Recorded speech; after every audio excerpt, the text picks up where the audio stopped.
ഗൗരി മോളെ, മോളെ, എന്റെ മോളെവിടെ? എന്താ ഗൗരി, എന്താ എന്ത് പറ്റി സമൃദ്ധ? എന്റെ മോള് അവളെവിടെ വീണു. അവളുടെ നെറ്റ് പൊട്ടി ചോര ഒലിക്കുന്ന ഞാൻ സ്വപ്നം കണ്ടു. എന്താ സമൃദ്ധ ഇത് ആശ്രമല്ലേ? മോള് വീട്ടിലല്ലേ?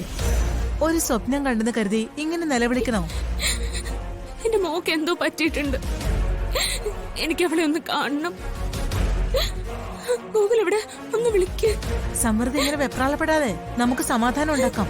എന്റെ മോക്ക് അപകടം പറ്റിയെന്ന് എനിക്ക് എന്ത് സമാധാനമാ? സമാധാനിക്ക് വേഗം വിളിക്ക്. ഗൂഗിൾ വേഗം പോയി ഇവരുടെ ഭർത്താവിനെ കൂട്ടിക്കൊണ്ട് ശരി. സമൃദ്ധ സമാധാനമായിട്ടിരിക്കും. ഗൂഗിൾ ഇപ്പൊ വരും. ഇരിക്കെ ഇന്ന് മുഴുവൻ മോളെ തന്നെയല്ലേ ഓർത്തോണ്ടിരുന്നത്? ഉറക്കത്തിൽ അതുകൊണ്ടാ മോളെ സ്വപ്നം കണ്ടത്. അല്ലാതെ മോൾക്കൊന്നും പറ്റിയിട്ടുണ്ടാവില്ല.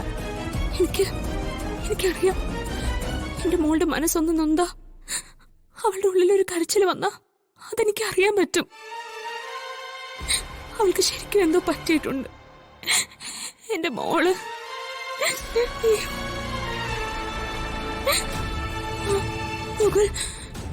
ഗൂഗിൾ എന്താ സമൃദ്ധി, എന്താ പറ്റി? നമ്മുടെ മോക്ക് എന്തോ പറ്റിയിട്ടുണ്ട്. അവളെവിടെ വീണു. അവളുടെ കരച്ചിൽ ഞാൻ കേട്ടു. നമുക്കിപ്പൊ തന്നെ പോണം. എനിക്കിപ്പൊ തന്നെ മോളെ കാണണം. താൻ എന്താ പറയുന്നേ? ഗൂഗിൾ, അവക്ക് നല്ലതുപോലെ മുറിവേറ്റിട്ടുണ്ട്. നമുക്ക് പോവാം. എന്തിനാ ഇനി ഇവിടെ നിൽക്കുന്നേ? താനിപ്പോ ട്രീറ്റ്മെന്റിലാ. അതുകൊണ്ട് എന്റെ മോക്കൊരു അപകടം പറ്റിയാ ഞാൻ പോകണ്ടെന്നാണോ? അവളെ പറ്റി അന്വേഷിക്കേണ്ടെന്നാണോ? ട്രീറ്റ്മെന്റിനെക്കാളും എനിക്ക് വലുത് എന്റെ മോളാ. ഗൂഗിളിങ് വന്നേ, പോവാം നമുക്ക്. സമൃദ്ധ ഒരു കാര്യം മനസ്സിലാക്കണം. മഠത്തിന്റെ ചിട്ടവട്ടങ്ങൾക്കെതിരായിട്ടുള്ള കാര്യങ്ങളൊന്നും ഗുരുജി അനുവദിക്കില്ല. പോകണമെങ്കിൽ നിങ്ങൾക്ക് പോകാം.